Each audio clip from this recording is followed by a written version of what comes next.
A very good morning to all my dear students. My name is Dr. Bina Somaya. Welcomes you all in the lectures of 12th Commerce Business Administration.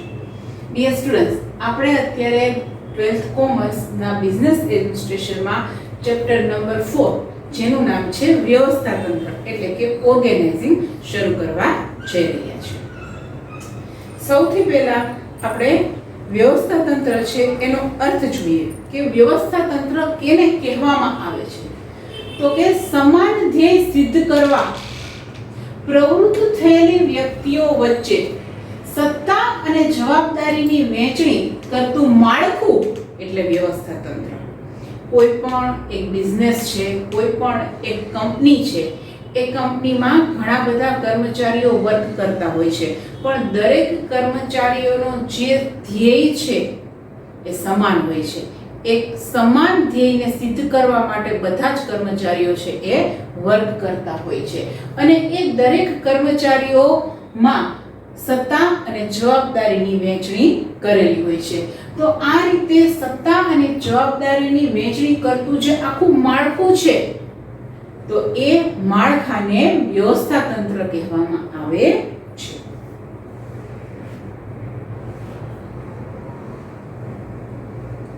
Louis એલનના જણાવ્યા મુજબ Louis એલને એક વ્યાખ્યા આપેલી છે.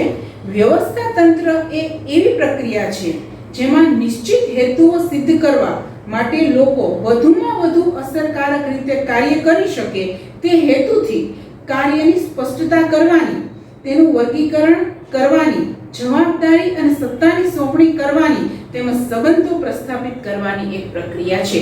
આમાં એવું કીધેલું છે લુઈસ એલને કે દરેક જે કર્મચારીઓ છે એ કર્મચારીઓને કયું કાર્ય કરવાનું છે એની એમને સ્પષ્ટતા હોવી જોઈએ. કાર્યોનું વર્ગીકરણ દરેક કર્મચારીઓની વચ્ચે કરી દેવાનું હોય છે અને એને પોતાને લગતી જવાબદારીને સત્તાની સોંપણી કરવાની હોય છે. તો આ આપણે જે આટલા કામ કરેલા છે આ દરેક કામને શું કહેવામાં આવે છે તો કે વ્યવસ્થા તંત્ર કહેવામાં આવે છે. તો વ્યવસ્થા તંત્રનો આખો મીનિંગ તમને ખ્યાલ આવી ગયો હશે. નેક્સ્ટ આપણે જોશું વ્યવસ્થા તંત્રની લાક્ષણિકતાઓ. વ્યવસ્થા તંત્રની ટોટલ 9 લાક્ષણિકતાઓ છે. એમાં સૌથી પહેલી લાક્ષણિકતા છે ધ્યેયલક્ષી પ્રવૃત્તિ. આપણે જે વ્યવસ્થા તંત્રનું આખું જે માળખું તૈયાર કરીએ છીએ, કર્મચારીઓનું જે આખું માળખું રેડી થશે સ્ટુડન્ટ્સ, બરાબર, તો એ શું કામ મને કરીએ છીએ તો કે આ એક ધ્યેયલક્ષી પ્રવૃત્તિ છે. એકમના હેતુઓ, વિભાગીય હેતુઓ અને કર્મચારીઓના હેતુઓનું રૈખિક સંકલન કરતું માળખું એટલે એ છે વ્યવસ્થા તંત્ર. એટલા માટે તેને ધ્યેયલક્ષી પ્રવૃત્તિ કહેવામાં આવે છે. દરેકના હેતુઓ સમાન છે. એકમના હેતુઓ, એની અંદર જેટલા બધા વિભાગ આવેલા છે, ઉત્પાદન વિભાગ, કર્મચારી વિભાગ, જે ખરીદ વિભાગ છે, વેચાણ વિભાગ છે, આ દરેક વિભાગ છે એના જે હેતુઓ છે એ પણ સરખા છે અને એ દરેક વિભાગમાં કામ કરતા જે કર્મચારીઓ છે સ્ટુડન્ટ્સ એના પણ હેતુઓ સમાન જ છે. એટલે એક સમાન હેતુઓ માટે બધા જ લોકો કાર્ય કરતા હોય છે કે એ લોકો એ હેતુઓને સિદ્ધ કરવા પ્રયત્ન કરતા હોય છે. નેક્સ્ટ આવે છે આયોજન પર આધારિત. આયોજન થશે તો જ એના પછી વ્યવસ્થા તંત્ર આવશે. એટલે વ્યવસ્થા તંત્ર છે એનો બધો જ આધાર છે એ આયોજન ઉપર રહેલો છે. એટલે વ્યવસ્થા તંત્રની રચના કરતા પહેલા આયોજન થવું અનિવાર્ય છે. નેક્સ્ટ આવે છે થર્ડ, સત્તા અને ફરજોની સોંપણી. જુદી જુદી વ્યક્તિઓને તેમના કૌશલ્ય અને લાયકાતના આધારે જુદી જુદી પ્રવૃત્તિઓ સોંપવામાં આવે છે. કોઈ પણ એક બિઝનેસ છે એમાં ઘણા બધા અલગ અલગ કર્મચારીઓ હોય છે અને દરેકની જે કૌશલ્ય છે, દરેકની જે આવડત છે એ અલગ હોવાની છે. દરેકની ક્વોલિફિકેશન અને એક્સપિરિયન્સ પણ અલગ હોવાના છે. તો આ બધી વસ્તુઓને ધ્યાનમાં રાખી અને અલગ અલગ કર્મચારીને અલગ અલગ પ્રકારની સત્તા અને ફરજોની સોંપણી કરવામાં આવતી હોય છે. નેક્સ્ટ ફોર્થ પોઈન્ટ છે માનવ પરિબળને મહત્વ. વ્યવસ્થા તંત્રમાં માનવી કેન્દ્ર સ્થાને છે. કોઈ પણ આદર્શ વ્યવસ્થા તંત્રની સફળતાનો આધાર તેમાં કાર્ય કરતા માનવીઓ પર રહેલો છે. કારણ કે આ વ્યવસ્થા તંત્ર કેના માટે રચવાનું છે તો કે કંપનીમાં કામ કરતા માણસો માટે, કર્મચારીઓ માટે. એ લોકો માટે જ આખી વ્યવસ્થા તંત્રની રચના કરવાની છે, સત્તાને જવાબદારી સોંપવાની છે. તો વ્યવસ્થા તંત્ર કેના માટે રચવામાં આવે છે? તો કે માનવીઓ માટે જ રચવામાં આવે છે. એટલે માનવી છે એ કેન્દ્ર સ્થાને છે અને માનવ પરિબળને વ્યવસ્થા તંત્રમાં મહત્વ મળે છે. વ્યવસ્થા તંત્ર છે એ કોઈ મશીનરી માટે, માલ સામાન માટે નથી કરવાનું હોતું સ્ટુડન્ટ્સ. એ તેની અંદર કામ કરતો જે માનવ બળ છે એના માટે કરવાનું હોય છે. નેક્સ્ટ 5th પોઈન્ટ આવે છે પરિવર્તનશીલતા. એકવાર વ્યવસ્થા તંત્રની રચના થયા પછી તેમાં ફેરફારને અવકાશ શક્ય છે. બદલાતા જતા સંજોગો અને પરિસ્થિતિ અનુસાર વ્યવસ્થા તંત્રમાં સાનુકૂળ ફેરફારો કરી શકાય છે. નવી ટેકનોલોજી અમલમાં આવે, નવી શોધખોળ થાય, ધંધાકીય પર્યાવરણમાં ફેરફાર થાય, આવા બધા પરિબળો બાહ્ય વાતાવરણ, બાહ્ય પર્યાવરણમાં અસર કરતા જ હોય છે.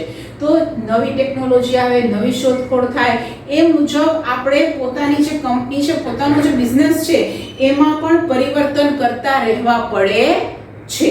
તો પરિવર્તનશીલતા હોવી ખાસ જરૂરી છે. એવું જરૂરી નથી કે એક વખત તમે વ્યવસ્થા તંત્રનું માળખાની રચના કરી નાખી પછી એ જ માળખું તમારે લાઈફ ટાઈમ ફોલો કરવાનું છે, એવું હોતું નથી. તમે તમારા વ્યવસ્થા તંત્રના માળખામાં પરિવર્તન લઈ આવી શકો છો અને જરૂરી જ છે. ટાઈમ જેમ બદલતો રહે છે એમ વ્યવસ્થા તંત્રનું માળખું પણ બદલવું ખાસ જરૂરી હોય જ છે. નેક્સ્ટ 6th પોઈન્ટ આવે છે આંતર સંબંધોની સ્થાપના. વ્યવસ્થા તંત્ર કાર્ય, હોદ્દાઓ કે વિભાગો વચ્ચે આંતર સંબંધોની સ્થાપના કરે છે. એક વ્યક્તિને બીજા વ્યક્તિ સાથે કઈ રીતે કન્સર્ન છે, એક વિભાગને બીજા વિભાગ સાથે કઈ રીતે કન્સર્ન છે, એ રીતે આંતર સંબંધોની સ્થાપના કરવામાં આવતી હોય છે. જેમ કે ઉત્પાદન વિભાગ અને ખરીદ વિભાગ, આ બંનેને હંમેશા એકબીજા સાથે કન્સર્નમાં રહેવું જ પડતું હોય છે અને એ લોકોના જે કર્મચારી છે એ લોકોને પણ સાથે મળીને કામ કરવું પડતું હોય છે. તો એને કહેવાય આંતર સંબંધોની સ્થાપના. નેક્સ્ટ આવે છે 7th પોઈન્ટ દેખરેખ અને અંકુશ. દેખરેખ, અંકુશ અને સંકલન એ વ્યવસ્થા તંત્ર માટે મૂળભૂત જરૂરિયાતો છે. કર્મચારીને સોંપવામાં આવેલ કાર્ય તે તેની સત્તા અને ફરજને અનુલક્ષીને કરે છે કે કેમ તે અંગે દેખરેખ અને અંકુશની જોગવાઈ વ્યવસ્થા તંત્રમાં હોય છે. જે કર્મચારીને જે હોદ્દો એટલે કે જે સત્તા આપવામાં આવેલી છે અને એની સત્તાની સાથે જે એ જ કર્મચારીને જે ફરજ સોંપવામાં આવેલી છે, તો એ ચેક કરવું પડે કે સત્તા અને ફરજ જે આપવામાં આવેલા છે જે કર્મચારીને, એ વ્યક્તિ, એ કર્મચારી એ વ્યવસ્થિત પ્રોપરલી મેન્ટેન કરે છે કે નહીં. તો એના માટે દેખરેખ અને અંકુશ રાખવા જ પડે છે. જે એનાથી ઉપરી અધિકારી હોય એ રાખતા હોય છે. અને જો કોઈ પ્રોબ્લેમ દેખાય એમાં તો કર્મચારીને પાછા સલાહ સૂચન આપવામાં આવતા હોય છે, જેથી એમાં સુધારો થાય છે, ભૂલચૂક થતી એમાં સુધારો થઈ શકે. નેક્સ્ટ 8th પોઈન્ટ આવે છે સામૂહિક પ્રવૃત્તિ. વ્યવસ્થા તંત્રમાં અનેક વ્યક્તિઓ ધ્યેય સિદ્ધિ માટે પ્રયત્નશીલ હોય છે. એટલે કે અનેક વ્યક્તિઓ એક સાથે કામ કરે છે, જૂથમાં કામ કરે છે. એક કંપનીમાં સપોઝ 50 માણસો કામ કરે છે તો 50 માણસો એકબીજા સાથે કોઈ ને કોઈ રીતે કન્સર્ન હોય જ છે અને એ લોકો બધા સમાન હેતુ માટે પ્રયત્ન કરે છે. એટલે એના માટે એ સામૂહિક પ્રવૃત્તિ, બધા ભેગા થઈને એક જ કામ કરે છે એટલે એને સામૂહિક પ્રવૃત્તિ કહેવાય. સપોઝ માર્કર બનાવવાની ઇન્ડસ્ટ્રી છે તો એ ઇન્ડસ્ટ્રીમાં સપોઝ 50 જણા કામ કરે છે તો 50 જણા, ભલે બધાના કામ અલગ અલગ છે પણ એ બધાનું જે હેતુ છે, જે કામ છે એક જ છે, માર્કર બનાવવાનું. બધા જ માણસો એક જ કામ કરે છે, માર્કર બનાવવાનું. પછી ભલે અલગ અલગ પાર્ટ્સ બનાવતા હોય છે. એટલે આ એક પ્રકારની સામૂહિક પ્રવૃત્તિ કહેવાય. અને લાસ્ટ 9th પોઈન્ટ આવે છે નિયંત્રિત વહીવટી માળખું. 9મો પોઈન્ટ, લાસ્ટ પોઈન્ટ. વ્યવસ્થા તંત્ર એ ચોક્કસ પ્રકારનું નિયંત્રિત વહીવટી માળખું છે. ધંધાકીય એકમમાં સંબંધો પ્રસ્થાપિત કરવા માટે નિયમો અને નિયંત્રણોની આવશ્યકતા રહે છે, જેની રચના વ્યવસ્થા તંત્ર દ્વારા કરવામાં આવે છે. એક ચોક્કસ પ્રકારનું માળખું છે. આપણે અહીં બધા માળખા સ્ટડી કરવાના આવશે તો આ રીતે બધા જ કર્મચારીઓની વ્યવસ્થિત પ્રકારનું એક માળખું રચવામાં આવે છે, જેથી દરેક લેવલના કર્મચારીઓને પોતાના અલગ નીતિ નિયમ લાગુ પાડવામાં આવતા હોય છે. કેવી રીતે માળખું લાગુ પડે છે, કેવા માળખા હોય છે વ્યવસ્થા તંત્રના, એ આપણે હમણાં સ્ટડી કરશું. લાક્ષણિકતાઓ કમ્પ્લીટ થાય છે, જેના 9 પોઈન્ટ્સ છે. નેક્સ્ટ આવે છે વ્યવસ્થા તંત્રની પ્રક્રિયાના તબક્કા. વ્યવસ્થા તંત્રની પ્રક્રિયાના ટોટલ 7 તબક્કા છે. આપણે સ્ટેપ બાય સ્ટેપ જોઈએ. સૌથી પહેલો છે હેતુઓની સ્પષ્ટતા. વ્યવસ્થા તંત્રની રચના કરતા પહેલા એકમના હેતુઓ અંગે સ્પષ્ટતા હોવી જરૂરી છે. એકમે સિદ્ધ કરવાના મુખ્ય અને ગૌણ હેતુઓને આધારે વ્યવસ્થા તંત્રનું સમગ્ર માળખું ઘડવામાં આવે છે. સૌથી પહેલા તો આપણને ક્લિયર હોવા જોઈએ કે આપણો જે બિઝનેસ છે એના હેતુઓ ક્યાં છે, અને એ હેતુઓમાં મુખ્ય હેતુઓ પણ આવી જાય છે અને ગૌણ હેતુઓ પણ આવી જાય છે. એનો આધાર લઈ અને એને ધ્યાનમાં રાખી અને આપણે વ્યવસ્થા તંત્રની રચના કરવાની હોય છે. એટલે સૌથી પહેલું સ્ટેપ આવશે હેતુઓની સ્પષ્ટતા. સેકન્ડ પોઈન્ટ આવે છે કાર્યોની યાદી. એકમના હેતુઓ અંગેની સ્પષ્ટતા કર્યા બાદ નક્કી કરેલા હેતુઓ સિદ્ધ કરવા માટે વ્યવસ્થા તંત્રીય માળખા દ્વારા કયા કયા કાર્યો કરવા પડશે તેની યાદી તૈયાર કરવામાં આવે છે. હવે હેતુઓને ધ્યાનમાં રાખીને વ્યવસ્થા તંત્રમાં જે આપણે માળખાની રચના કરવાની છે તો એના માટે આપણે એ રચના કરવા માટે કયા કયા કાર્યો કરવા પડશે એ કાર્યોની આપણે યાદી બનાવવી પડે છે. થર્ડ આવે છે કાર્યોનું વિભાગીકરણ. કાર્યોની યાદી તૈયાર થઈ ગઈ સેકન્ડ સ્ટેપ ઉપર. ત્યારબાદ કાર્યોની યાદી તૈયાર થઈ ગયા બાદ યાદીમાં દર્શાવેલા કાર્યોમાંથી એકબીજા સાથે સંકળાયેલા તેમજ એક સમાન કાર્યોને એક જૂથમાં મૂકી કાર્યો કરવામાં આવે છે. એટલે કે સરખા કાર્યોને એક વિભાગમાં, સરખા કાર્યો એને એક વિભાગમાં મૂકવાના. કાર્યોને વેચાણ વિભાગ, ખરીદ વિભાગ, હિસાબી વિભાગ વગેરે વિભાગોમાં વિભાજિત કરી શ્રમ વિભાજન અને વિશિષ્ટકરણ અપનાવી શકાય છે. પર્ચેસિંગ ડિપાર્ટમેન્ટ હોય તો એને લગતા કાર્યો એક સાઈડ આવે છે એટલે કે પર્ચેસિંગ ડિપાર્ટમેન્ટમાં આવે. સેલિંગ ડિપાર્ટમેન્ટને લગતા કાર્યો સેલિંગ ડિપાર્ટમેન્ટમાં આવે. પ્રોડક્શન ડિપાર્ટમેન્ટને લગતા કાર્યો પ્રોડક્શન ડિપાર્ટમેન્ટમાં આવે. એવી જ રીતે દરેક વિભાગ બનાવવામાં આવે છે અને દરેક વિભાગને લગતા કાર્યો એને પોતપોતાના વિભાગમાં ઇન્ક્લુડ કરવામાં આવે છે. આવી રીતે કાર્યોનું વિભાગીકરણ કરવામાં આવે છે. નેક્સ્ટ આવે છે ફોર્થ પોઈન્ટ વિભાગીય હોદ્દા અને લાયકાત નક્કી કરવી. કાર્યોનું યોગ્ય રીતે વિભાગીકરણ થઈ ગયા બાદ વિભાગના કાર્યોની જવાબદારી સંભાળી શકે તેવા વિભાગીય હોદ્દાઓ અને તે માટેની યોગ્ય લાયકાતો નક્કી કરવામાં આવે છે. જેમ કે વેચાણ વિભાગ માટે વેચાણ અધિકારી, જે તે પર્ટિક્યુલર ડિપાર્ટમેન્ટની આપણે રચના કરેલી હોય એ ડિપાર્ટમેન્ટમાં એક ઉપરી અધિકારીને નોમિનેટ કરવામાં આવે છે. જેમ કે વેચાણ વિભાગ હોય તો એના માટે પ્રોપર લાયકાત ધરાવતો જે વ્યક્તિ હોય એને એ વિભાગનો એટલે કે વેચાણ વિભાગનો વેચાણ અધિકારી તરીકે અપોઇન્ટમેન્ટ આપવામાં આવે છે. પણ એના માટે પ્રોપર જે તે વિભાગને લગતા પ્રોપર એમની પાસે ક્વોલિફિકેશન્સ ને એક્સપિરિયન્સ હોવા જરૂરી છે. સત્તા અને ફરજોની સોંપણી. ફિફ્થ પોઈન્ટ છે સત્તા અને ફરજોની સોંપણી.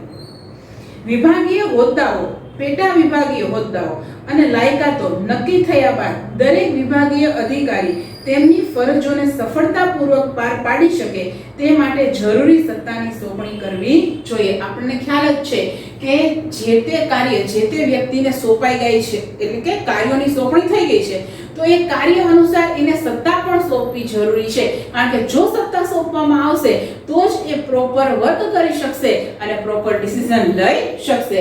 એટલે કાર્યો અને ફરજોની સોંપણી કરવામાં આવે છે. Fifth point. ત્યારબાદ સિક્સ પોઈન્ટ આવે છે આંતર સંબંધોની સ્થાપના. વિવિધ વિભાગીય હોદ્દાઓ ધરાવતી વ્યક્તિઓને તેમની સત્તા અને ફરજોની સોંપણી કર્યા બાદ તેમની વચ્ચે આંતર સંબંધોની સ્થાપના સ્પષ્ટ રીતે થાય તે જરૂરી છે.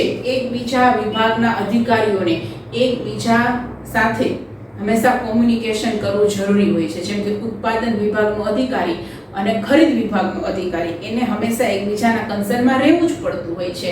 એ બંને વચ્ચે કોમ્યુનિકેશન છે એ જરૂરી છે. તો એવી રીતે દરેક કર્મચારી એકબીજા સાથે કેવી રીતે જોડાયેલો છે એને કહેવાય આંતર સંબંધોની સ્થાપના. એ કરવામાં આવે છે. નેક્સ્ટ અને લાસ્ટ આવે છે વ્યવસ્થા તંત્રનો નકશો તૈયાર કરવો. વ્યવસ્થા તંત્રમાં સામેલ દરેક અધિકારીઓ અને કર્મચારીઓ પોતાના સ્થાન વિશે સ્પષ્ટ ખ્યાલ મેળવી શકે તે માટે આકૃતિ સ્વરૂપે વ્યવસ્થા તંત્રનો ચાર્ટ કે નકશો તૈયાર કરવો જોઈએ અને એકમમાં કામ કરતા દરેક કર્મચારી તે જોઈ શકે તે માટે વ્યવસ્થા તંત્રના નકશાને નોટિસ બોર્ડ પર મૂકવો જોઈએ. એટલે જ્યારે વ્યવસ્થા તંત્રનો નકશો એટલે શું, તો આગળ આપણે સ્ટેપ જોશું એમાં આવશે. દરેક વ્યવસ્થા તંત્રનો આપણે માળખું સ્ટડી કરશું, એમાં હું તમને ચાર્ટ બતાવીશ કે કયા વ્યક્તિ જે છે એ કયા વ્યક્તિની અંડરમાં છે. આવી બધી વસ્તુઓનું એક માળખું તૈયાર કરવામાં આવે જેથી દરેક કર્મચારીને ખબર પડે કે મને કોના તરફથી હુકમ મળશે અને એ હુકમ જે છે એ મારે પાછા કોની પાસે પાસ ઓન કરવાના છે. તો આ બધી વસ્તુઓનો આપણને ખ્યાલ પડે, આપણને એટલે કે કર્મચારીઓને ખબર પડે એના માટે એનો પ્રોપર નકશો ચાર્ટ રેડી કરવો જોઈએ અને જે તે બિઝનેસ છે એનું જે નોટિસ બોર્ડ ઉપર ત્યાં લગાવવો જોઈએ જેથી દરેક કર્મચારીને પોતાનું સ્થાન ક્યાં છે તેની ખબર પડે અને એ મુજબ એ નીતિ નિયમો ફોલો કરી શકે. અહીં વ્યવસ્થા તંત્રની પ્રક્રિયાના તબક્કા છે એ કમ્પ્લીટ થાય છે સ્ટુડન્ટ્સ. અને હવે આપણે પોતાના મેઇન પોઈન્ટ્સ પર જશું જે છે વ્યવસ્થા તંત્રનું માળખું. આપણે વ્યવસ્થા તંત્રનું માળખું છે એ જોવાનું છે. ડિયર સ્ટુડન્ટ્સ, વ્યવસ્થા તંત્રનું માળખું એના 5 પ્રકાર છે. એક છે રેખિક વ્યવસ્થા તંત્ર, સેકન્ડ જે છે એ છે કાર્યાનુસાર વ્યવસ્થા તંત્ર, થર્ડ છે વૈધિક વ્યવસ્થા તંત્ર, ફોર્થ છે અવૈધિક વ્યવસ્થા તંત્ર અને ફિફ્થ છે શ્રેણિક વ્યવસ્થા તંત્ર. બધા જ વ્યવસ્થા તંત્ર અને તેના માળખા આપણે સ્ટેપ બાય સ્ટેપ સ્ટડી કરવા જઈ રહ્યા છે. So give your proper attention over here. સૌથી પહેલા આપણે જોશું રેખિક વ્યવસ્થા તંત્ર. રેખિક વ્યવસ્થા તંત્ર એનો સૌથી પહેલા આપણે અર્થ જોઈએ. રેખિક વ્યવસ્થા તંત્ર એ વ્યવસ્થા તંત્રનો પ્રાચીન અને સૌથી સરળ પ્રકાર છે. સૌથી પહેલા તો જે રેખિક વ્યવસ્થા તંત્ર છે એ સૌથી પ્રાચીન અને સૌથી સરળ છે. કેટલાય વર્ષોથી લશ્કરમાં તેનો ઉપયોગ થતો આવ્યો છે, તેથી તેને લશ્કરીય વ્યવસ્થા તંત્ર પણ કહે છે. લશ્કરમાં પણ, આર્મીમાં પણ આ વ્યવસ્થા તંત્રનો ઉપયોગ થાય છે, આ માળખાનો ઉપયોગ થાય છે સ્ટુડન્ટ્સ. એટલા માટે આ જે વ્યવસ્થા તંત્ર છે રેખિક વ્યવસ્થા તંત્ર એને લશ્કરી વ્યવસ્થા તંત્ર પણ કહેવામાં આવે છે. આ પ્રકારના વ્યવસ્થા તંત્રમાં સત્તાનું કેન્દ્રીકરણ ઉચ્ચ સપાટીએ થયેલું હોય છે. આમાં જે સત્તા જે છે રેખિક વ્યવસ્થા તંત્રમાં જે સત્તા છે એ એક ટોપ લેવલ પર હોય છે. સત્તા અને જવાબદારીની વહેંચણી સીધી રેખામાં ઉચ્ચ સપાટીથી તળ સપાટી તરફ કરવામાં આવે છે અને સત્તા અને જવાબદારીની જે વહેંચણી છે એ ઉપરથી નીચે તરફ સીધી રેખામાં થતી હોય છે. એટલે જ આને રેખિક વ્યવસ્થા તંત્ર કહેવામાં આવે છે. તેમાં ઉપરથી નીચે સીધી રેખામાં સત્તા સોંપણી કરવામાં આવતી હોવાથી તેને રેખિક વ્યવસ્થા તંત્ર કહે છે. સત્તા અને જવાબદારીની વહેંચણી અને સત્તા સોંપણી ઉપરથી નીચે તરફ સીધી રેખામાં છે સ્ટુડન્ટ્સ, એટલે જ એને રેખિક વ્યવસ્થા તંત્ર કહેવામાં આવે છે. તેમાં દરેક કર્મચારી તેના ઉપરીને જવાબદાર હોય છે. આ પ્રકારના વ્યવસ્થા તંત્રમાં ઉચ્ચ સ્થાને પ્રમાણમાં વધુ સત્તા અને નીચેના સ્થાને પ્રમાણમાં ઓછી સત્તા હોય છે. જેટલું ઉપરના લેવલના કર્મચારી હોય છે એના હાથમાં સત્તા વધુ હોય છે અને નીચેના લેવલના કર્મચારી હોય છે એના હાથમાં સત્તા ઓછી હોય છે. તમે જોઈ શકો છો રેખિક વ્યવસ્થા તંત્ર. રેખિક વ્યવસ્થા તંત્રમાં સૌથી પહેલા સંચાલક મંડળ છે. સંચાલક મંડળની અંડરમાં જનરલ મેનેજર છે. જનરલ મેનેજરને તમે મુખ્ય વહીવટી અધિકારી પણ કહી શકો. હવે ટોટલ સ્ટુડન્ટ્સ 3 ડિપાર્ટમેન્ટ છે: ઉત્પાદન વિભાગ, વહીવટી વિભાગ અને વેચાણ વિભાગ. આ 3 વિભાગના એક્ઝામ્પલ આપેલા છે. જો બિગ બિઝનેસ હોય તો આનાથી પણ વધારે વિભાગ હોઈ શકે અને બિઝનેસ નાનો હોય તો આનાથી ઓછા વિભાગ પણ હોઈ શકે છે. Depends on the size of the business. હવે ઉત્પાદન વિભાગ છે તો એમાં મુખ્ય 2 અધિકારી છે: ખરીદ અધિકારી અને ઉત્પાદન અધિકારી. પછી વહીવટી વિભાગ છે એમાં મુખ્ય 2 અધિકારી, ફરી વહીવટી અધિકારી અને હિસાબ અધિકારી. વેચાણ વિભાગ છે એમાં ફરી 2 અધિકારી, વેચાણ અધિકારી અને વિજ્ઞાપન અધિકારી. તો આવી રીતે દરેક વિભાગમાં 2 મુખ્ય અધિકારીઓ તમને બતાવેલા છે. તમે જોઈ શકો છો કે ઉપરથી નીચે તરફ જે સત્તા સોંપણી છે એ ઉપરથી નીચે તરફ સીધી રેખામાં છે. હવે ખરીદ અધિકારીના અંડરમાં કોણ આવે છે તો કે કારકુન આવે છે. ખરીદ અધિકારી છે એ કારકુનને કોઈ પણ કામ સોંપી શકે છે. ઉત્પાદન અધિકારીના અંડરમાં કોણ છે તો કે સુપરવાઇઝર છે. સુપરવાઇઝરના અંડરમાં કોણ છે તો કે ફોરમેન છે. અને ફોરમેનના અંડરમાં કોણ છે તો કે કામદારો છે. તો તમે જોઈ શકો છો કે ઉપરથી નીચે તરફ સીધી રેખામાં સત્તા સોંપણી છે. ઉત્પાદન અધિકારી કહેશે એમ સુપરવાઇઝર કરશે, સુપરવાઇઝર કહેશે એમ ફોરમેન કરશે અને ફોરમેન જેમ કહેશે એમ કામદારો કરશે. આવી રીતે હોય છે. હવે વહીવટી અધિકારીમાં વહીવટી અધિકારીની અંડરમાં કારકુન છે અને હિસાબી અધિકારીના અંડરમાં પણ કારકુન છે. એટલે વેચાણ અધિકારી છે તો એના અંડરમાં કોણ હોય? સેલ્સમેન હોય. બટ ઓબ્વિયસ છે કારણ કે એને તો સેલિંગનું કામ કરવાનું હોય. વેચાણ વિભાગનું કામ શું છે? સેલિંગ કરવાનું. અને વિજ્ઞાપન એટલે કે એડવર્ટાઇઝમેન્ટ. વિજ્ઞાપન અધિકારી છે એના અંડરમાં કોણ છે તો કે કર્મચારી. એટલે તમે જોઈ શકો છો કે દરેક ડિપાર્ટમેન્ટમાં સ્ટુડન્ટ જે કાંઈ પણ સત્તા સોંપણી થાય છે એ ઊભી સીધી રેખામાં થાય છે. તેથી જ એને રેખિક વ્યવસ્થા તંત્ર કહેવામાં આવે છે. સેકન્ડ છે કાર્યાનુસાર વ્યવસ્થા તંત્ર. આમાં કાર્યને ઇમ્પોર્ટન્ટ આપવામાં આવે છે. કોઈ પણ એક વિભાગને ઇમ્પોર્ટન્ટ આપવામાં નથી આવતું. રેખિક વ્યવસ્થા તંત્ર હતું એમાં પર્ટિક્યુલર વિભાગને ઇમ્પોર્ટન્ટ આપતા હતા કે દરેક વિભાગની અંદર અલગ અલગ કર્મચારીઓ હોય અને એ તે પોતાનું કામ કરતા હોય છે. વિભાગ અનુસાર હતું. હવે સેકન્ડ જે છે એ કાર્ય અનુસાર છે. એમાં વિભાગને ઇમ્પોર્ટન્સ આપવામાં નહીં આવે પણ એમાં કાર્યને ઇમ્પોર્ટન્સ આપવામાં આવશે. Let's see the meaning. રેખિક વ્યવસ્થા તંત્ર કાર્ય કરતા વિભાગને વધુ મહત્વ આપે છે. તે તેની મુખ્ય મર્યાદા છે. રેખિક વ્યવસ્થા તંત્રની મર્યાદા આપણે પહેલા જ જોઈ ગયા કે તે વિભાગને મહત્વ આપે છે ને તે તેની મુખ્ય મર્યાદા છે. આ મર્યાદાને ધ્યાનમાં લઈ કાર્યાનુસાર વ્યવસ્થા તંત્ર અસ્તિત્વમાં આવ્યું. આ મર્યાદા હતી એટલા માટે જ કાર્ય અનુસાર જે વ્યવસ્થા તંત્ર છે એ અસ્તિત્વમાં આવેલું છે. રેખિક વ્યવસ્થા તંત્રમાં વિશિષ્ટકરણનો અભાવ જોવા મળે છે. જે આપણે પહેલું સ્ટ્રક્ચર જોયું રેખિક વ્યવસ્થા તંત્ર એમાં વિશિષ્ટકરણ મળતું નથી કારણ કે તેમાં કાર્યના સ્થાને વિભાગના મહત્વ આપવામાં આવે છે. ખાસ યાદ રાખજો કે વિભાગને મહત્વ કેમાં આપવામાં આવે છે? રેખિક વ્યવસ્થા તંત્રમાં. રેખિક વ્યવસ્થા તંત્રમાં હંમેશા વિભાગને મહત્વ અપાય છે, કાર્યને મહત્વ અપાતું નથી. રેખિક વ્યવસ્થા તંત્ર અનુસાર એકમના એક વિભાગના અધિકારી અને કર્મચારીએ અનેક પ્રકારના કાર્યો કરવા પડે છે. સ્વાભાવિક છે કે આ અધિકારી અને કર્મચારી દરેક કાર્યમાં નિષ્ણાત તો ન જ હોઈ શકે. તેથી એક એવા વ્યવસ્થા તંત્રની રચના કરવામાં આવી કે જેમાં વિશિષ્ટ જ્ઞાન ધરાવતી નિષ્ણાત વ્યક્તિને જે તે એકમના ચોક્કસ કાર્યોની જવાબદારી સોંપવામાં આવે છે, જેને કાર્યાનુસાર વ્યવસ્થા તંત્ર કહેવામાં આવે છે.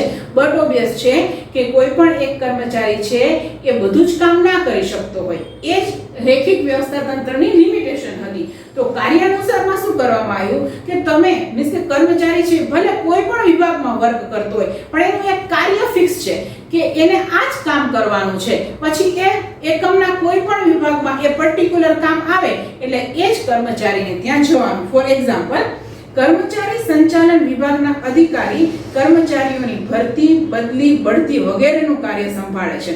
હવે કર્મચારી સંચાલન વિભાગના જે અધિકારી હોય એને શું કામ કરવાનું તો કે કર્મચારીઓની ભરતી કરવાની, બદલી કરવાની, બઢતી કરવાનું. એ બધું જે કર્મચારીઓનું કાર્ય છે એ પર્ટિક્યુલર એક જ વ્યક્તિએ કરવાનું છે. પછી ભલે એ કર્મચારીઓની ભરતી કે બદલી કે બઢતી ઉત્પાદન વિભાગમાં હોય તોય વાંધો નહીં, એડવર્ટાઇઝિંગ ડિપાર્ટમેન્ટમાં હોય તોય વાંધો નહીં, સેલિંગ ડિપાર્ટમેન્ટમાં હોય તોય વાંધો નહીં અને પર્ચેસિંગ ડિપાર્ટમેન્ટમાં હોય તોય વાંધો નહીં. કોઈ પણ ડિપાર્ટમેન્ટમાં ભરતીનું, બદલીનું, બઢતીનું કામ આવશે એટલે એ પર્ટિક્યુલર એક વ્યક્તિ જ જઈને કામ કરશે. જેથી આને જ કહેવામાં આવે છે કાર્યાનુસાર વ્યવસ્થા તંત્ર કે વ્યક્તિને કોઈ વિભાગ સોંપવામાં નથી આવતો, વિભાગ વાઇઝ કામ કરવાનું નથી પણ એને કાર્ય જે સોંપવામાં આવે છે એ કાર્ય અનુસાર કામ કરવાનું છે. ચાર્ટમાં તમે જોઈ શકો છો કાર્યાનુસાર વ્યવસ્થા તંત્ર સૌથી પહેલા મુખ્ય અધિકારી છે. મુખ્ય અધિકારી અને આમાં આપણને બે વિભાગ દ્વારા સમજાવવામાં આવેલું છે, વહીવટી વિભાગ અને કારખાના વિભાગ. તમે જોઈ શકો છો વહીવટી વિભાગમાં 4 અધિકારી આપેલા છે: સૂચના અધિકારી, શિસ્ત અધિકારી, હિસાબી અધિકારી અને માર્ગદર્શન અધિકારી. એ જ રીતે કારખાના વિભાગ છે એમાં પણ 4 આપેલા છે વ્યક્તિઓ. એક છે જૂથ અધિકારી, બીજું છે ઝડપ અધિકારી, ત્રીજું છે ગુણવત્તા નિયંત્રણ અધિકારી અને ચોથું છે સમારકામ ઇજનેર. હવે આમાં એવું નથી કે વહીવટી વિભાગના જે 4 કર્મચારીઓ છે, 4 અધિકારીઓ છે, સોરી, એ 4 અધિકારીઓ જે છે એને ખાલી વહીવટી વિભાગમાં જ કામ કરવાનું અને કારખાના વિભાગમાં નહીં જવાનું, એવું નથી. વહીવટી વિભાગમાં કામ કરતા જે 4 અધિકારી છે એ કારખાના વિભાગમાં પણ જોઈ શકશે અને કારખાના વિભાગમાં જે કામ કરતા 4 અધિકારી છે એ વહીવટી વિભાગમાંય કામ કરી શકશે, પણ કામ પોતાને લગતું હોવું જોઈએ. જેમ કે સૂચના અધિકારી છે તો સૂચના અધિકારી છે એ વહીવટી વિભાગમાંય કામ કરશે સૂચના રિલેટેડનું અને કારખાના વિભાગમાં પણ કામ કરશે. શિસ્ત અધિકારી છે તો શિસ્ત અધિકારી શિસ્તનું કામ વહીવટી વિભાગમાં મેનેજ કરશે અને કારખાના વિભાગમાં મેનેજ કરશે. એ જે કારખાના વિભાગમાં જૂથ અધિકારી છે એ કારખાના વિભાગમાં પણ જૂથનું કામ સંભાળશે અને વહીવટી વિભાગમાં પણ જૂથનું કામ સંભાળશે. ઝડપ અધિકારી છે તો એ પોતે કારખાના વિભાગમાં પોતાની જવાબદારી નિભાવશે અને વહીવટી વિભાગમાં પણ પોતાની જવાબદારી નિભાવશે. વહીવટી વિભાગમાં જેટલા પણ કર્મચારીઓ જે છે બરોબર છે અને કારખાના વિભાગમાં જેટલા પણ કામદારો છે આ બધાય ઇન્ટરચેન્જ થઈ શકે છે, પણ કાર્ય અનુસાર ઇન્ટરચેન્જ થાય છે. એટલે કાર્ય અનુસાર વ્યવસ્થા તંત્રમાં તમે જોઈ શકો છો કે કામને મહત્વ આપવામાં આવે છે, વિભાગને મહત્વ આપવામાં આવતું નથી. એક બીજા વિભાગના કર્મચારીઓ ઇન્ટરચેન્જ થઈ અને કામ કરી શકે છે. એટલે કામને મહત્વ છે, નહીં કે વિભાગને. થર્ડ આવે છે વૈધિક વ્યવસ્થા તંત્ર. વૈધિક અને અવૈધિક. વૈધિક એટલે ફોર્મલ થાય અને અવૈધિક એટલે કે ઇન્ફોર્મલ થાય.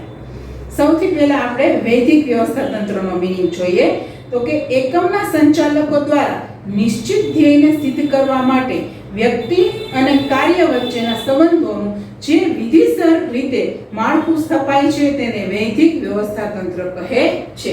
જે ફોર્મલ સ્ટ્રક્ચર સ્થાપવામાં આવે છે એને વૈધિક વ્યવસ્થા તંત્ર કહેવાય. જેમ કે આપણે જોયું કે રેખિક વ્યવસ્થા તંત્ર અને કાર્યાનુસાર વ્યવસ્થા તંત્ર. તો રેખિક વ્યવસ્થા તંત્ર અને કાર્યાનુસાર વ્યવસ્થા તંત્રમાં જે કાંઈ પણ કાર્યની સોંપણી કરવામાં આવે છે, જવાબદારી સોંપવામાં આવે છે, સત્તા સોંપવામાં આવે છે, એ બધી વસ્તુઓ જે મેનેજમેન્ટ દ્વારા કરવામાં આવી એને વૈધિક વ્યવસ્થા તંત્ર કહેવામાં આવે છે. આપણે સ્કૂલની વાત કરીએ બરોબર છે તો સ્કૂલમાં આપણા જે પ્રિન્સિપલ છે એ સુપરવાઇઝરને ઓર્ડર આપતા હોય છે અને સુપરવાઇઝર છે ટીચર્સને ઓર્ડર આપતા હોય છે. તો આ એક પ્રકારનું શું થયું? વૈધિક વ્યવસ્થા તંત્ર થયું કહેવાય. નેક્સ્ટ આવે છે અવૈધિક વ્યવસ્થા તંત્ર.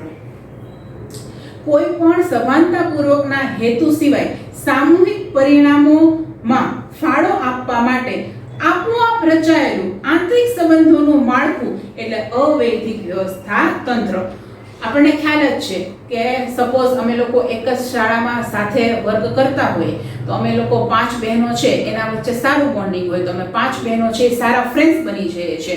તો આને શું કહેવાય? તો કે આને અવૈધિક વ્યવસ્થા તંત્ર કહેવાય છે. કારણ કે અમારા 5 બહેનો વચ્ચે જે ફ્રેન્ડશિપ થઈ છે તો એ ફ્રેન્ડશિપમાં કોઈ વૈધિક માળખું નથી કે કોણ કોને ઓર્ડર આપશે એવું કંઈ પણ છે નહીં, પણ અમે 5 બહેનો છે બરોબર એ ઓટોમેટિકલી આપોઆપ એકબીજાના ફ્રેન્ડ્સ બન્યા છે અને આ ફ્રેન્ડશિપ થયેલી છે. તો આ જે અમારા 5 વચ્ચેની જે ફ્રેન્ડશિપ અને જે બોન્ડિંગ છે સ્ટુડન્ટ્સ એને અવૈધિક વ્યવસ્થા તંત્ર કહેવામાં આવે છે. એમાં કોઈ નીતિ નિયમો હોતા નથી, એમાં કોઈ ઉપરી અધિકારી કે નીચેના અધિકારી એવું કંઈ પણ હોતું નથી. પણ હા એ વસ્તુ છે કે જો સ્ટુડન્ટ્સ વૈધિક વ્યવસ્થા તંત્ર હોય ને તો જ ત્યાં અવૈધિક વ્યવસ્થા તંત્ર આવી શકે છે.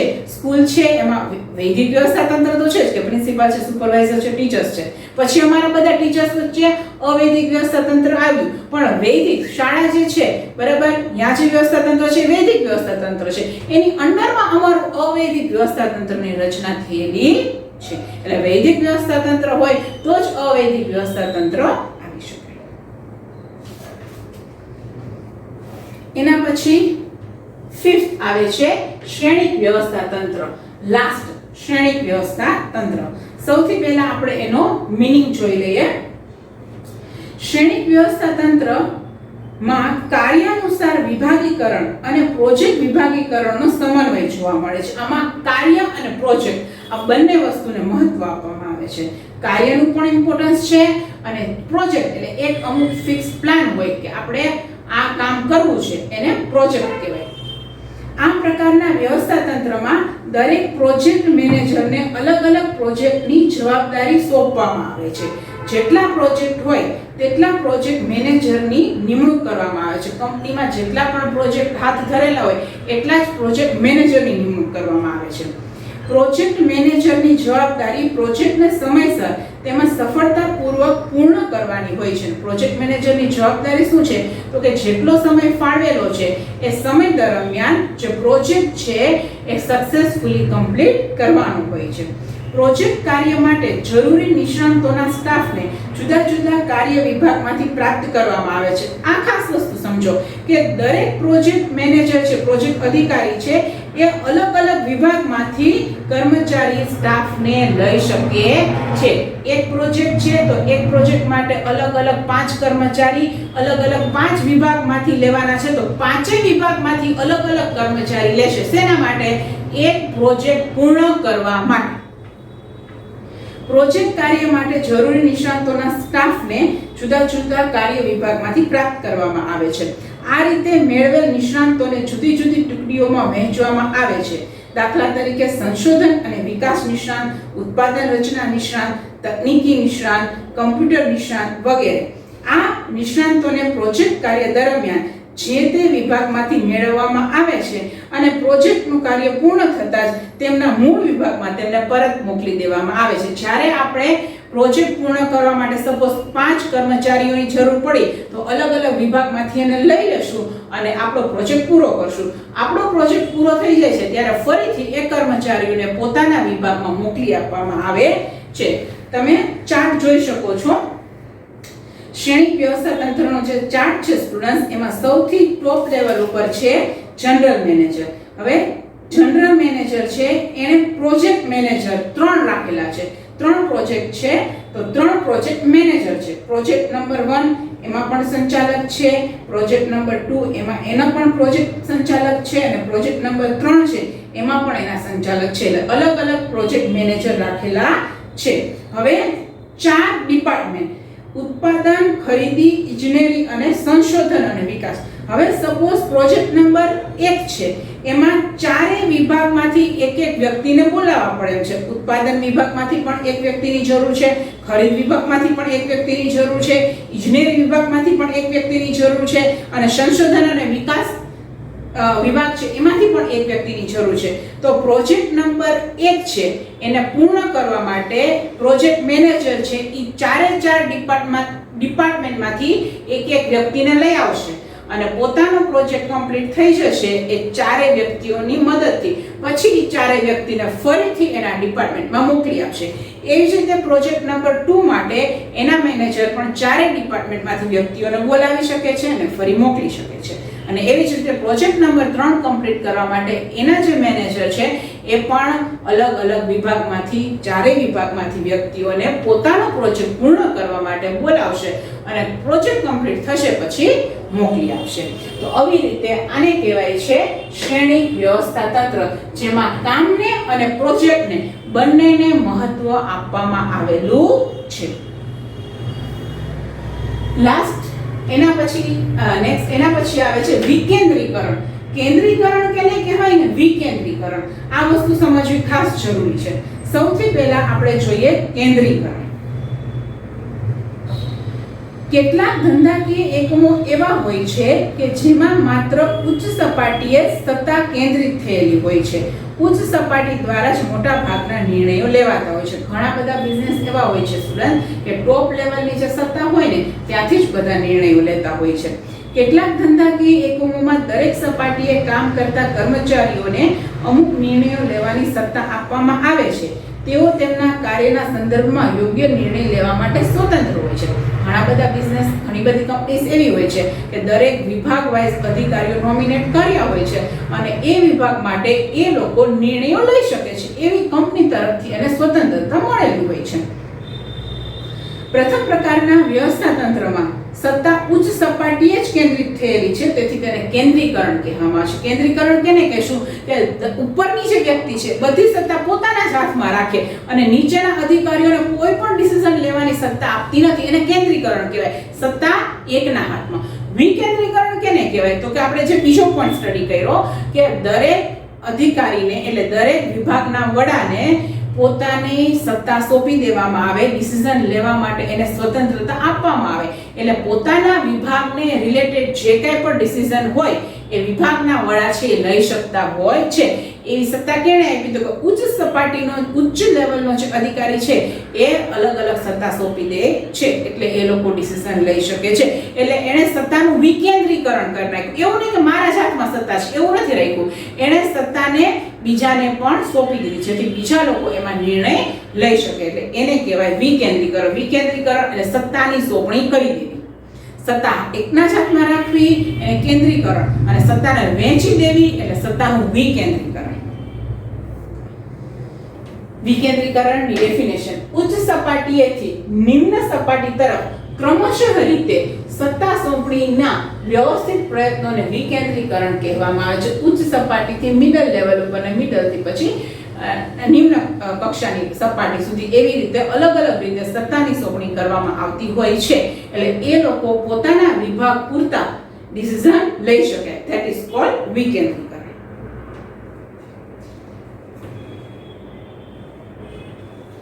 નેક્સ્ટ પોઈન્ટ આવે છે સત્તા સોંપણી. સત્તા સોંપણી સ્ટુડન્ટ્સ કેને કહેવાય? તો કે કાયદાની દ્રષ્ટિએ સત્તા એટલે કાયદેસર રીતે પગલાં લેવાનો અધિકાર, પરંતુ ધંધાકીય એકમમાં સંચાલનની દ્રષ્ટિએ, આપણે તો સંચાલનની દ્રષ્ટિએ જોવાનું છે સત્તા સોંપણી એટલે શું અને સત્તા એટલે શું. તો કે સત્તા એટલે હુકમો આપવાનો અને તેનો અમલ થાય તે જોવાનો અધિકાર. સત્તા કેને કહી શકાય? તો કે ધંધાકીય એકમમાં સંચાલનની દ્રષ્ટિએ કેને કહેવાય? તો કે સત્તા એટલે હુકમો આપવાનો. આપણી પાસે સત્તા છે આપણે ક્યારે કહી શકીએ? તો કે આપણે પોતાની નીચેની લેવલના જે અધિકારીઓ કર્મચારીઓ છે, પોતાની નીચેના જે કર્મચારીઓ છે એને આપણે હુકમ આપી શકીએ, અને એ હુકમ મુજબ એ કર્મચારીઓ કામ કરે છે કે નહીં, આપણા હુકમને એને પ્રોપરલી અમલ કર્યો છે કે નહીં, એ જોવાનો અધિકાર એને કહેવાય સત્તા. અને સત્તા સોંપણી એટલે આ અધિકાર આપણે બીજા કર્મચારીઓને, બીજા અધિકારીઓને સોંપીએ છીએ. ધેટ ઇઝ કોલ્ડ સત્તા સોંપણી.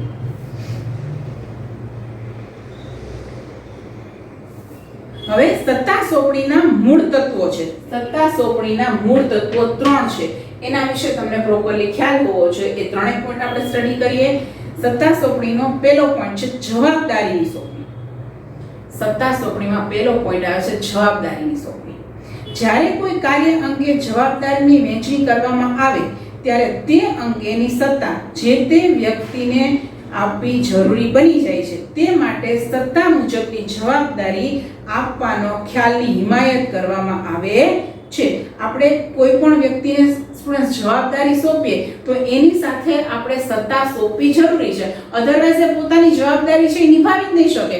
તમે કામ સોંપો છો પણ એ કામને રિલેટેડ કાંઈ પણ બીજી કોઈ ડિસિઝન લેવાની વાત આવે તો એ ડિસિઝન તમે નથી સોંપતા, એ પાવર તમે એને નથી સોંપતા, તો પછી એ વ્યક્તિ કામ કરી શકે નહીં. એટલે તમે જવાબદારી સોંપો છો તો સાથે એને સત્તાની સોંપણી કરવી જરૂરી છે.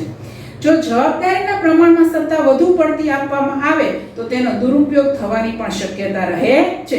જેટલી જવાબદારી તમે સોંપો છો એ જ પ્રમાણે સત્તા સોંપવી જોઈએ. જો વધારે સત્તા એને આપી દેશો તો એ સત્તાનો દુરુપયોગ પણ થઈ શકે છે. આ વસ્તુ હંમેશા યાદ રાખવાની. તેનાથી ઉલટું જો જવાબદારીના પ્રમાણમાં ઓછી સત્તા આપવામાં આવે તો તે કાર્ય અસરકારક રીતે થઈ શકતું નથી. કાર્યભાર વધારે હોય અને સત્તા ઓછી હોય તો પણ તમારું કાર્ય બરોબર થઈ શકશે નહીં. એટલે કહેવામાં એટલું એમ આવે છે કે સત્તા અને જવાબદારી છે સમાન પ્રમાણમાં સોંપવા જોઈએ ફોર બેટર વર્ક. જવાબદારીની સોંપણી આ રીતે કરવાની. ત્યારબાદ આવે છે સત્તાની સોંપણી. સત્તાની સોંપણી અને જવાબદારીની સોંપણી આ બંને વસ્તુ છે એક સિક્કાની બે બાજુઓ છે. બંને પ્રોપરલી થવું જોઈએ. સત્તા એક એવો અધિકાર છે જેના દ્વારા અન્ય પાસેથી કામ લઈ શકાય. તમારે બીજા પાસેથી કામ લેવું હોય તો તમારી પાસે સત્તા હોવી જ જોઈએ, તો જ તમે બીજા પાસેથી કામ લઈ શકો. તમારી પાસે સત્તા ન હોય તો તમે કોઈ પણ બીજા વ્યક્તિઓ પાસેથી ક્યારેય કામ લઈ શકો નહીં. જેમ કે માર્કેટિંગ મેનેજરને તેના વિભાગ માટે જરૂરી ખર્ચ કરવાની સત્તા હોવી જોઈએ, કર્મચારીઓની નિમણૂકની સત્તા હોવી જોઈએ, શિક્ષાત્મક પગલાં લેવાની સત્તા હોવી જોઈએ. તો આપણે કોઈ વ્યક્તિને અધિકારી બનાવીએ છીએ, એના ઉપર આપણે જવાબદારી સોંપીએ છીએ તો સાથે એને રિલેટેડ જે કાંઈ પણ સત્તા હોય એ સત્તાની સોંપણી પણ કરવી જોઈએ. નેક્સ્ટ અને લાસ્ટ થર્ડ પોઈન્ટ આવે છે ઉત્તરદાયિત્વનું સર્જન. ખાસ સમજો સ્ટુડન્ટ્સ, ઉત્તરદાયિત્વ કેને કહેવાય. તાબેદાર દ્વારા થયેલા કાર્યનો ઉત્તર આપવા તરત ઉપરી અધિકારી જવાબદાર હોય છે, તેને ઉત્તરદાયિત્વ કહે છે. એક્ઝામ્પલ જોશું તો સમજાશે. ઉત્તરદાયિત્વ નીચેથી ઉપરની સપાટી પર જાય છે. ઉત્તરદાયિત્વ નીચેથી ઉપરની સપાટી ઉપર, ઉપરથી નીચે ન આવે. ઉત્તરદાયિત્વ નું જે લિંક છે એ નીચેથી ઉપર છે. ઉત્તરદાયિત્વની સોંપણી ક્યારેય થઈ શકતી નથી. એક્ઝામ્પલ, કામની સોંપણી થઈ શકે સ્ટુડન્ટ, સમજો. ઉત્તરદાયિત્વની સોંપણી થશે નહીં. એક્ઝામ્પલ જોઈએ. હિસાબી અધિકારી દ્વારા હિસાબો લખવાના કાર્યની જવાબદારી એકાઉન્ટન્ટને સોંપવામાં આવે છે, પરંતુ તે હિસાબો સાચા છે કે નહીં તે ચકાસવાનું અને તેમાં રહેલ ભૂલ કે ગોટાળા અંગે ઉત્તર આપવાનું ઉત્તરદાયિત્વ હિસાબી અધિકારીનું જ રહે છે, નહીં કે હિસાબો લખનાર એકાઉન્ટન્ટનું. અહીં હિસાબી અધિકારી છે એ પોતાનું કાર્ય એટલે કે હિસાબ લખવાનું કાર્ય જે છે એ કોઈ એકાઉન્ટન્ટને સોંપે છે. હવે હિસાબી અધિકારીએ પોતાનું કાર્ય તો એકાઉન્ટન્ટને સોંપી દીધું સ્ટુડન્ટ્સ, તો એનો મીનિંગ એવો નથી કે પોતાની જવાબદારીમાંથી છૂટી ગયું, નહીં. હવે એકાઉન્ટન્ટને જે કાંઈ પણ હિસાબ લખ્યા છે ને પ્રોપરલી ચેક કરવા જોઈએ, એમાં કોઈ એને ગોટાળા નથી કર્યા, એ બધી વસ્તુઓ ચેક કરવી જોઈએ, જે કાંઈ પણ ભૂલ સુધારવી જોઈએ, એ એની ફરજ છે હિસાબી અધિકારીની. હવે એ કાંઈ પણ વસ્તુ ચેક કર્યા વગર જો ઉપરના લેવલ ઉપર એ પાસ ઓન કરી દે અને જો એમાં કાંઈ ભૂલ હોય તો ત્યારે હિસાબી અધિકારી એમ ન કહી શકે કે આ બધી ભૂલ છે એકાઉન્ટન્ટે કરેલી છે, મેં નથી કરેલી. નહીં, કોને કામ સોંપેલું હતું હકીકતમાં? હિસાબી અધિકારીને. એટલે છેલ્લે ઉત્તરદાયિત્વ કેનું છે? હિસાબી અધિકારીનું છે. જે કાંઈ પણ ભૂલ થઈ હોય તો એના જવાબ કેને ભરવા પડશે? હિસાબી અધિકારીને જ ઉપરના લેવલ ઉપર જવાબ ભરવાના થશે, નહીં કે એકાઉન્ટન્ટને. એટલે ઉત્તરદાયિત્વ હંમેશા નીચેથી ઉપરની તરફ જાય છે અને ઉત્તરદાયિત્વમાં આપણે કોઈ બીજા ઉપર આરોપ મૂકી શકતા નથી. આપણને કામ સોંપેલું છે તો બીજા પાસે કરાવીએ ભલે, પણ એ પાછું ચેક કરવાની ફરજ આપણી છે, કારણ કે કામ આપણને સોંપેલું છે અને એ કામ પ્રોપર રીતે આપણે ચેક કરીને પછી જ ઉપરના લેવલ સુધી પહોંચાડવું જોઈએ. અને કહેવાય ઉત્તરદાયિત્વ. ડિયર સ્ટુડન્ટ્સ, અહીં તમે ચેપ્ટર 4 છે એના બધા જ મેઇન પોઈન્ટ્સ છે એ બોર્ડ ઉપર જોઈ શકો છો અને તમારી નોટબુકમાં નોટ ડાઉન કરી શકો છો. Thank you everyone. Thank you so much.